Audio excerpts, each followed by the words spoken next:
देखिए, ये मान लो करंट कैरिंग एक सर्कुलर लूप है। ये लूप रखा हुआ इस तरह से है, ना कि इस तरह से। कल जो हम प्रूफ किए थे उसमें आपको इस तरह से लूप को रखने गए थे एक्सेस पर निकालने के लिए, बट आज बस ऐसे सेम रखा हुआ है सिंपल वे में। करंट फ्लो कैसे फ्लो कर रहा है इसमें? करंट फ्लो कर रहा है एंटी क्लॉकवाइज, नहीं घड़ी के कांटे में इस तरह घूमेंगे तो एंटी क्लॉकवाइज कहेंगे। तो इसमें जो फ्रंट फेस सामने का फेस है और एक बैक फेस है, तो जितना करवा एक फ्रंट फेस है एक बैक फेस है। देखो ये मान लो करंट कैरिंग सर्कुलर लूप है, लूप रखा हुआ इस तरह से, करंट इसमें इस तरह फ्लो कर रहा है। फ्रंट फेस ये हो गया जो तुम दिखाई पड़ रहा है, बैक फेस जो हमको दिखाई पड़ रहा है जैसे ये बैक फेस है और ये फ्रंट फेस है, ठीक है। ये क्या प्रोड्यूस किया है? मैग्नेटिक फील्ड प्रोड्यूस किया। क्या ये मैग्नेटिक फील्ड प्रोड्यूस किया? क्लास 10 में आपको याद होगा किसी का मैग्नेटिक फील्ड में एक सेगमेंट यहां पर लिया करते थे, एक सेगमेंट यहां पर। ये बोलो किस रूप में बिहेव कर रहा है? स्ट्रेट करंट कैरिंग कंडक्टर के रूप में काम कर रहा है। ये भी किस रूप में काम कर रहा है? Straight current carrying conductor. पढ़े हो ना? किसी भी सर्कुलर लूप का एक छोटा सा सेगमेंट जो होगा वो स्ट्रेट करंट कैरिंग कंडक्टर होता है। इसके चारों तरफ मैग्नेटिक फील्ड कैसा बनता है? पढ़ाएं में आप लोग कॉन्सेंट्रिक सर्कल बनता है इस टाइप से। इसके चारों तरफ भी पढ़े हो ना? कॉन्सेंट्रिक सर्किल इस तरह से बनता है। ये मैग्नेटिक फील्ड पैटर्न आपका ड्रॉ हो गया किसी करंट कैरिंग सर्कुलर लूप के द्वारा, जो आपको 12th में नहीं पढ़ना है, 10th में इसको आप लोग पढ़े थे। हम बस इतना बताने के बोल रहे हैं कि मैग्नेटिक फील्ड प्रोड्यूस हुआ, इसका मतलब ये किस रूप में काम कर रहा है? ये मैग्नेट। और हर मैग्नेट के पास क्या होता है? हर मैग्नेट के पास होता है नॉर्थ पोल और साउथ पोल। इसका मतलब जरूर इसके पास भी पोल होगा, नॉर्थ पोल साउथ पोल। इसे करंट कैरिंग सर्कुलर लूप का मैग्नेटिक फील्ड से आपको कोई मतलब नहीं है। ये सिर्फ रिमाइंड किया क्लास 10 वाले टर्म को। करंट अगर फ्लो कर रहा है एंटी क्लॉकवाइज तो ये मैग्नेटिक फील्ड प्रोड्यूस किया, जो इंडिकेट कर रहा है कि इसमें दो पोल होंगे, एक नॉर्थ पोल एक साउथ पोल। अब नॉर्थ पोल कहाँ होगा? यहाँ होगा, यहाँ होगा, कहाँ होगा नॉर्थ पोल? उसको निकालने का जो रूल है उसके लिए हम लोग को जानना पड़ेगा direction of magnetic field due to current carrying. Simple trick है। करंट जिस भी दिशा में फ्लो कर रहा है इस लूप में, उस दिशा में राइट हैंड के जो फिंगर्स है उसको कर्ल कीजिए। कर्ल मींस घुमाइए, CURL कर्ल। कर्ल मतलब घुमाना होता है, ठीक है। कर्ल कीजिए, कर्ल किए ऐसे नहीं फ्लो कर रहा है, कर्ल किए। थंब कहाँ है? थंब बाहर है। थंब बाहर है मींस मैग्नेटिक फील्ड इस पॉइंट से बाहर निकल रहा है। बाहर निकल रहा है मतलब मैग्नेटिक फील्ड कम्स आउट। और आप 10th में ये भी पढ़े थे मैग्नेटिक फील्ड लाइंस जो होता है वो क्या होता है? Magnetic field lines are close and continuous. पढ़े हो कि नहीं? वो कहीं पर भी जुड़ा हुआ नहीं होता है, मतलब कि मैग्नेटिक फील्ड लाइन यहां से निकला और फिर जा करके इसी में कर जाएगा। जैसे बार मैग्नेट का भी आप लोग देखे होंगे, मैग्नेटिक फील्ड लाइन नॉर्थ से निकलता है और साउथ में ही करता है। पढ़े हो कि नहीं 10th में इसको? नॉर्थ से निकलता है, साउथ में करता है। ये भी क्लोज है और कंटिन्यूअस, तो यहाँ भी क्लोज और कंटिन्यूअस होगा। इसका मतलब जो मैग्नेटिक फील्ड लाइन यहाँ से प्रोड्यूस हुआ वो इन करना ही करना है इसमें, तब ना होगा क्लोज कंटिन्यूअस। तो मैग्नेटिक फील्ड लाइन जब यहां से निकला तो आप 10th में ये भी पढ़े थे कि किसी भी मैग्नेट के नॉर्थ पोल से मैग्नेटिक फील्ड लाइन निकलता है और इन कहां करता है? South pole. तो यहाँ पर किस फेस से मैग्नेटिक फील्ड बाहर होगा? फ्रंट फेस नहीं, इसका मतलब सामने का फेस बिहेव करेगा किस पोल के रूप में? North pole. और पीछे जाके इन किया, बैक फेस एक्ट कर रहा है किस रूप में? South pole. Magnetic field line originate from north pole and terminate at south pole, जिसको आप 10th में पढ़ेंगे। उसी प्रॉपर्टी को यहाँ यूज कर ली, ठीक है। इस करंट जिस दिशा में फ्लो कर रहा रूप में उस दिशा में फिंगर कर्ल करोगे। थंब जिस दिशा में आ रहा बाहर, इसका वो इंडिकेट कर रहा है बाहर निकल रहा है स्पेस से, इसे नॉर्थ पोल हो गया, बैक क्या हो गया? साउथ, ठीक है। सेम वैसे ही मान लो करंट अगर फ्लो करता है इसमें इस तरह से, ये लूप है, करंट इस तरह फ्लो करता है, करंट कड़े से किया, थंब कहाँ गया? Thumb going word, front face act as south pole, back face act as, ठीक है। इसी रूल को बुक में लिखता था क्लॉक फेस रूल, नाम सुने होंगे इसका भी, क्लॉक फेस रूल। लिखोगे आप, direction of magnetic field at the centre of loop, direction of magnetic field oblique करके कर लोगे पोलैरिटी, ऑब्लिक करके direction of magnetic field oblique polarity, POLARITY, polarity मतलब पोल्स हो गया, polarity of current carrying circular loop, current carrying circular loop is determined by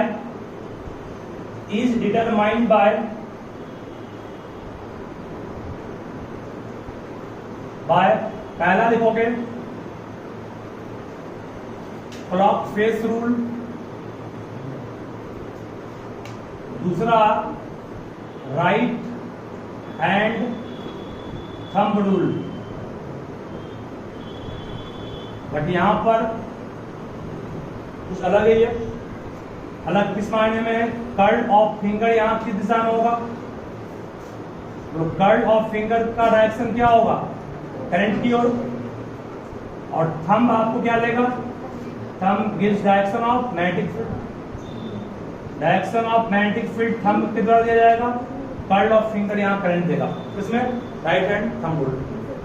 ठीक है, बगल में फिगर ड्रॉ करो, दो फिगर सुनाई दिए कैसे किए हम इसको, एक में करंट फ्लो कर रहा है किस तरह से, एक में फ्लो कर रहा है एंटी क्लॉकवाइज, दूसरे में फ्लो कर रहा है क्लॉकवाइज।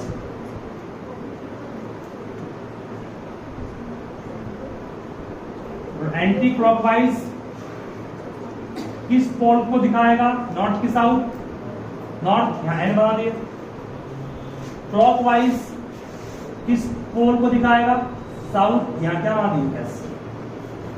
दोनों फ्रंट फेस की बात कर रहे हैं, फ्रंट फेस सामने का फेस करंट ऐसे बाहर निकल नॉर्थ पर होगा, करंट ऐसे इन क्या साउथ में।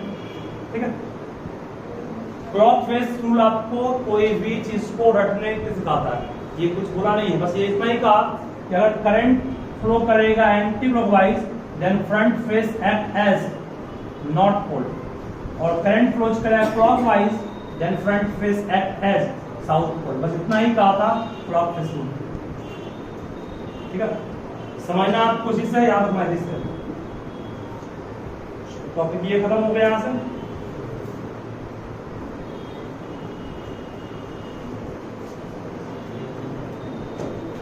हम लोग आगे बढ़ेंगे, अब ध्यान से 2 मिनट, जो क्वेश्चन पूछेगा आपसे इस टॉपिक पर बेस्ड, बेटा देखो फर्स्ट में जिस दिशा में करंट फ्लो करेगा उसी में फिंगर कर्ल करना है, थंब का डायरेक्शन आपको मैग्नेटिक फील्ड का डायरेक्शन देगा।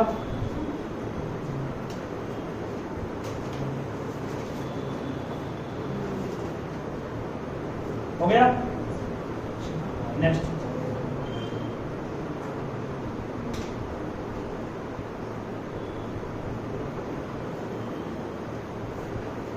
ध्यान दो, कल कहा है कि आपको magnetic field on the axis of a current carrying circular loop is given by कितना, mu not into I a square by 2 into कितना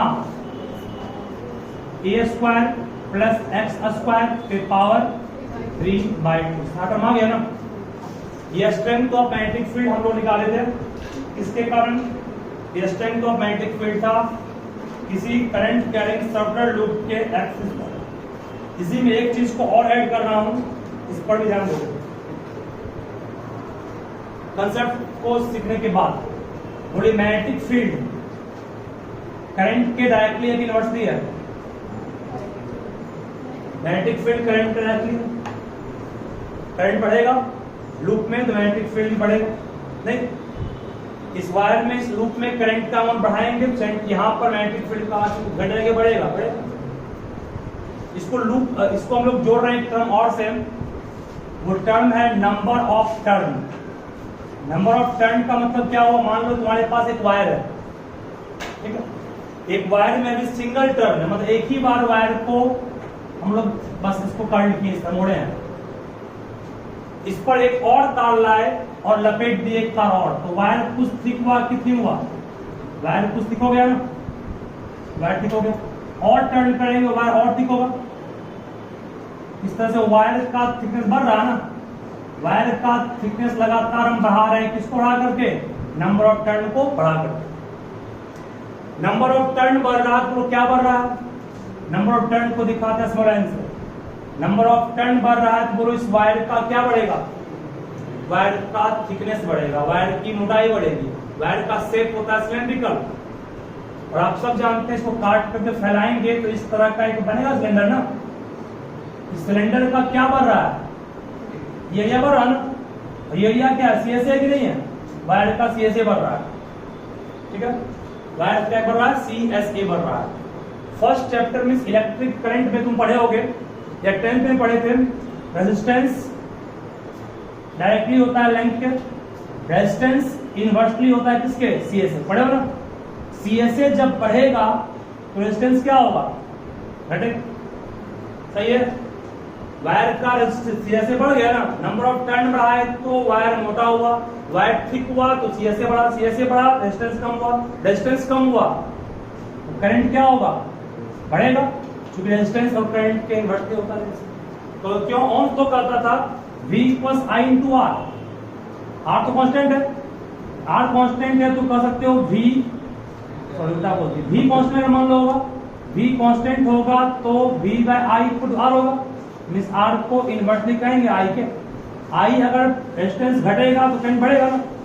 देखिए फिर से बोल रहे हैं, वायर का में नंबर ऑफ टर्न बढ़ा है, सीएसए बढ़ा, सीएसए बढ़ा तो रेजिस्टेंस घटा, रेजिस्टेंस घटा तो करंट, इसका मतलब करंट बढ़ गया ना, करंट बढ़ गया इसका मतलब मैग्नेटिक फील्ड बढ़ गया। मींस सिंपल में कहोगे नंबर ऑफ टर्न को बढ़ाने से क्या बढ़ता है, करंट बढ़ता है, मींस मैग्नेटिक फील्ड बढ़ता है। तो नंबर ऑफ टर्न का कॉन्सेप्ट यहां दे या यहां दे, बोलिए नंबर ऑफ टर्न के लिए कहां यूज करें हम लोग, एन, ऊपर या नीचे। अभी साफ मालूम चला नंबर ऑफ टर्न बढ़ाने से मैग्नेटिक फील्ड का स्ट्रेंथ बढ़ेगा ना, बढ़ेगा तो डायरेक्टली की inversely directly. Number of turn को हम लोग यहाँ पर ऐड कर सकते हैं, गुना में डाल सकते हैं, ठीक है। मींस नंबर ऑफ टर्न को बढ़ाने से करंट भी क्या इंक्रीज करेगा, क्यों करेगा उसका जस्टिफिकेशन यहाँ आपको हम दिए एग्जांपल के थ्रू, ठीक है। नोट करोगे, इफ इसी में नोट कर लो, if number of turn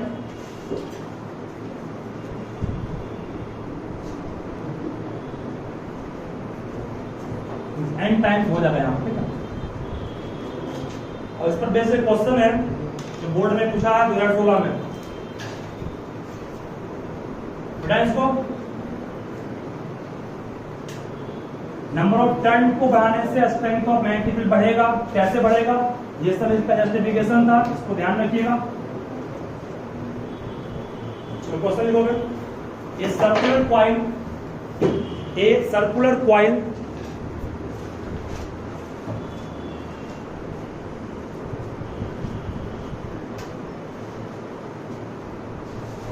a circular coil having 100 turns of wire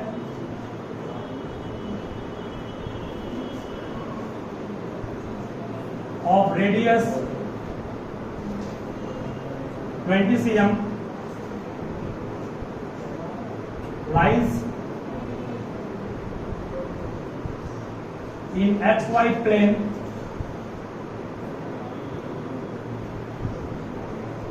with its center and origin of coordinates. Find the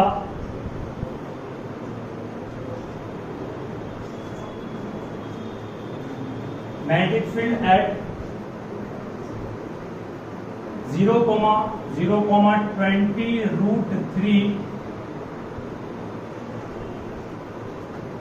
when this coil carries current of 2/π ampere. Question को ध्यान से समझिएगा और फिगर को इमेजिन करना पड़ेगा, क्योंकि 3D में बनेगा फिगर, उसके फिगर को बनाना थोड़ा बोर्ड पे पॉसिबल नहीं है। चलिए शुरू करेंगे हम लोग, ध्यान से पहले क्वेश्चन तक पढ़ लो नोट करके। क्वेश्चन को ध्यान से सुनो क्या बोल रहा है। ये मान लो तुम्हारे पास 3 एक्सिस है, देखिए एक कहा गया एक्स वाई प्लेन है, लिखा हुआ क्वेश्चन में है ना, एक एक्स वाई प्लेन, एक सर्कुलर लूप है। पहले हम गिवन लिखते हैं, जिससे कुछ तो हम लोग का मिटेगा वो पार्ट, इस पार्ट का भी काम भी नहीं है, इसको मिटा दीजिए, लास्ट में काम आएगा इसका। चलो गिवन हमारे पास दोनों क्या है, एंड नंबर ऑफ टर्न क्या दिया हुआ है, 100 दिया हुआ है, 100 टर्न, नंबर ऑफ टर्न की जगह 100 लिखो, ठीक है। Turns of wire of radius कितना है, 20 cm, रेडियस 20 cm, रेडियस को वहां पर हम लोग किस सिंबल दिखाए फॉर्मूला में, ए से। स्मॉल ए का मान क्या लेंगे, कितना है 20 cm means 0.2 metre, S I unit में लेना पड़ेगा रेडियस को। Lies in x y plane with its centre at origin, मतलब कि वो सर्कल जो लिया आपने है वो कहाँ एक्स वाई प्लेन पर है, तो ये मान लो वो एक्स एक्सिस है, ये black pen blue pen y axis है, ठीक है। सर्कल यही आपका लूप, मान लो इसमें बहुत ये ठीक है ना, इसका मतलब बहुत सारे टर्न लगा हुआ है इसमें, ये इस तरह का हुआ है, दिखाई पड़ रहा है, मतलब कि ये लूप जो है एक्स वाई प्लेन में है, एक्स वाई प्लेन में ही लूप आया, ये सेंटर कहाँ है इसका है, सेंटर ओरिजिन पर है। यहां तक क्वेश्चन में यही हुआ, इस circular coil having 100 turns of wire of radius, ये इसका रेडियस हो गया ना, ये मास कितना है 20 cm, lies in x y plane, x y plane में है। अगर कहता वाई एक्स वाई नहीं कहता वाई जेड कहता तो क्या करते, ये होता जेड एक्सिस ना, ये वाई है, सॉरी ये एक्स है, ये वाई है, ये जेड है। अगर कहता आपके पास एक्स जेड प्लेन पे है, सर्कल ऐसे होता नहीं होता। अगर कहता आपके पास वाई जेड प्लेन पर है तो सर्कल कैसे होता, इस टाइप से होता, सही है कि नहीं। देखो फिगर नहीं समझ में क्वेश्चन एक भी नहीं बनेगा हम लोग इस टाइप का। ये किस प्लेन में आ गया, वाई और जेड, ठीक है। और ये किस प्लेन में भी दिया, एक्स वाई प्लेन दिया, मतलब कैसा फिगर होगा, एक्स वाई पे ऐसा हो, वाई सामने नहीं, एक्स वाई में ऐसा हो, ठीक है। ये हो गया एक्स वाई प्लेन में कौन आपका है, ये एक्स एक्सिस, ये वाई एक्सिस, ठीक है। यहां तक कोई दिक्कत नहीं। अब इस सर्कल का एक्सिस कहां होगा, इस सर्कल का एक्सिस कहां होगा, ये वो एक्सिस, ये कौन सा अपना एक्सिस, जेड एक्सिस, जेड नहीं बन गया, दिस इज जेड एक्सिस जो बीच से पास किया गया। अब निकालना कहां का आपको है, निकालना है इस पॉइंट पर, भी एक्स का पार्ट है, ये वाई का पार्ट, जेड का पार्ट ना, इतना डिस्टेंस पर निकालना है। मतलब ये तुम्हारे पास देखो, ये एक्स एक्सिस था, ये वाई था, ये जेड था ना, जेड था कि नहीं, ये सर्कल लगा हुआ कहां था, सर्कल लगा हुआ पीछे इस टाइप से। 20√3 डिस्टेंस कहां आएगा, मान लो यहां है, इस पॉइंट पर निकालना मैग्नेटिक फील्ड कितना है इस लूप के कारण, ठीक है। पूरी 20√3 क्या हो गया, एक्स हो गया, इस डिस्टेंस पर निकालना होगा, एक्स हो गया, एक्स का मान 20√3 तो 0.2√2 cm मीटर कर सकते हैं कि नहीं, 20 में भागा देंगे 100 से 0.2 आएगा ना, हाँ √3 है, ठीक है, ये लिया गया। और कुछ दिया हुआ नहीं है, करंट दिया हुआ कितना है, करंट का मान क्या लेंगे, करंट का मान 2/π एम्पियर दिया हुआ है, ए मींस एम्पियर। निकालना फील्ड है, और फील्ड का फॉर्मूला भी जस्ट क्या पढ़ाए थे, फील्ड का फॉर्मूला पढ़ाए थे एक्सिस पर μ0/2 into n into I into a square by कितना, a square plus x square पे पावर 3/2। सॉल्व करना, अभी इसको कैसे सॉल्व करना है, सॉल्व करने का तरीका भी क्या वो सीखिएगा। क्वेश्चन सब नोट कर लिए होगे, क्वेश्चन को अब मिटा देते हैं, जगह पे काट के कैप्चर किया हुआ। देखिए v म्यू नॉट का मान वो क्या होगा, म्यू नॉट का मान होगा 4 पाई इंटू 10 की पावर -7 होगा कि नहीं, माइनस को भी दो। अरे म्यू नॉट बाय 4 पाई का मान था 10 की पावर -7, को मल्टीप्लाई करोगे इतना आएगा, नीचे में 2 रह गया। n का मान कितना है 100, i का मान कितना 2 by pi, a square means radius का स्क्वायर 0.2 का स्क्वायर 0.04, सही है।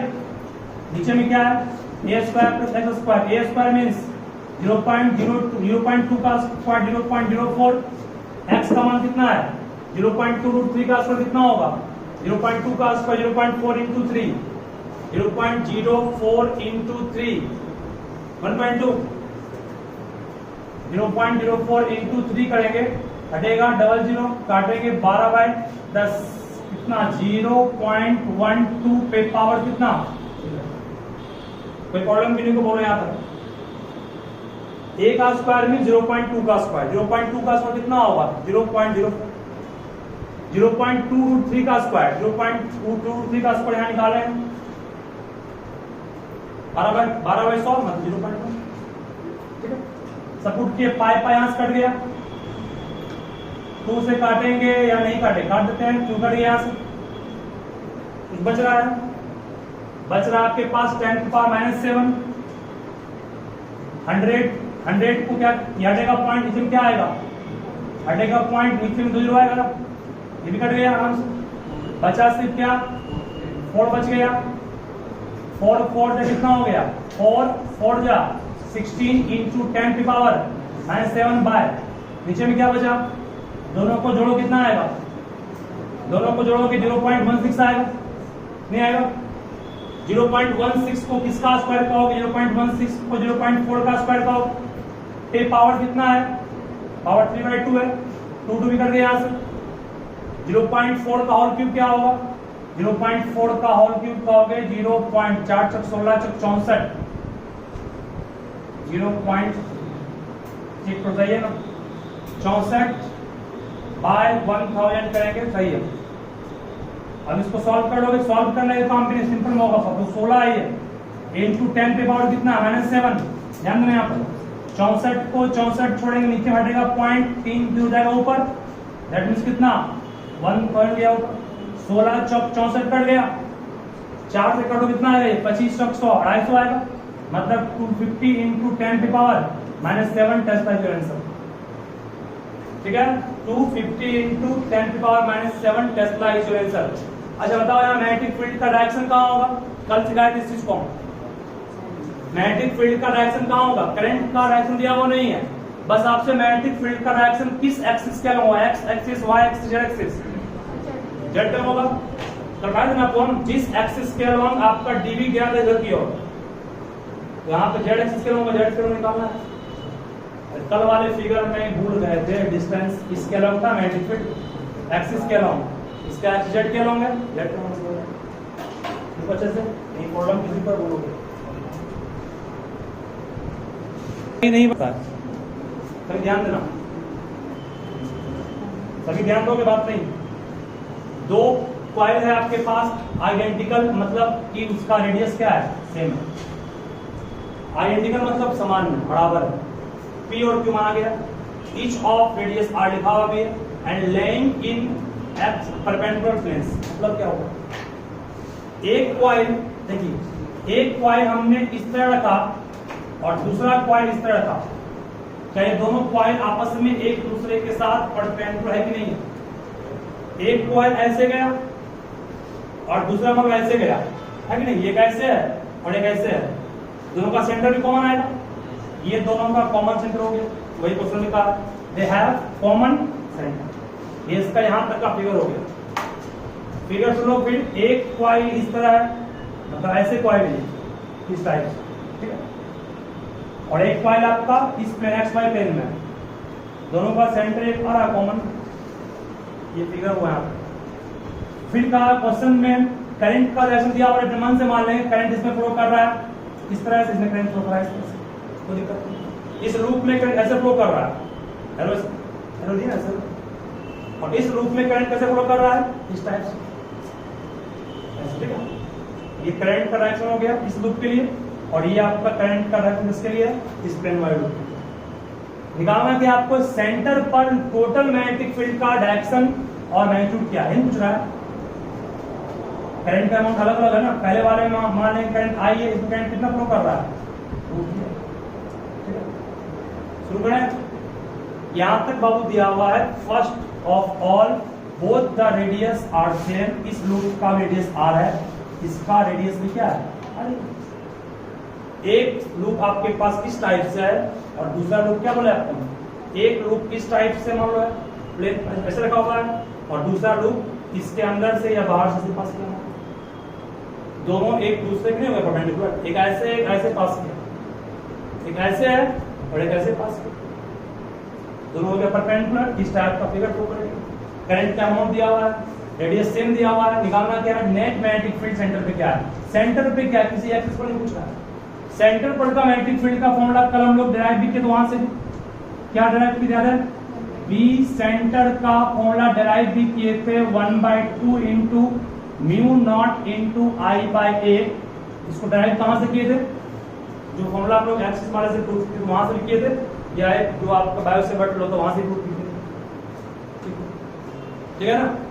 बोलो B1 बड़ा की B2 बड़ा, मान लो इसको फर्स्ट लूप मान रहे हैं, सेकंड लूप मान रहे हैं, और दोनों में कौन किसका मैग्नेटिक फील्ड सेंटर पर ज्यादा होगा, सोच के बोलिए। फर्स्ट में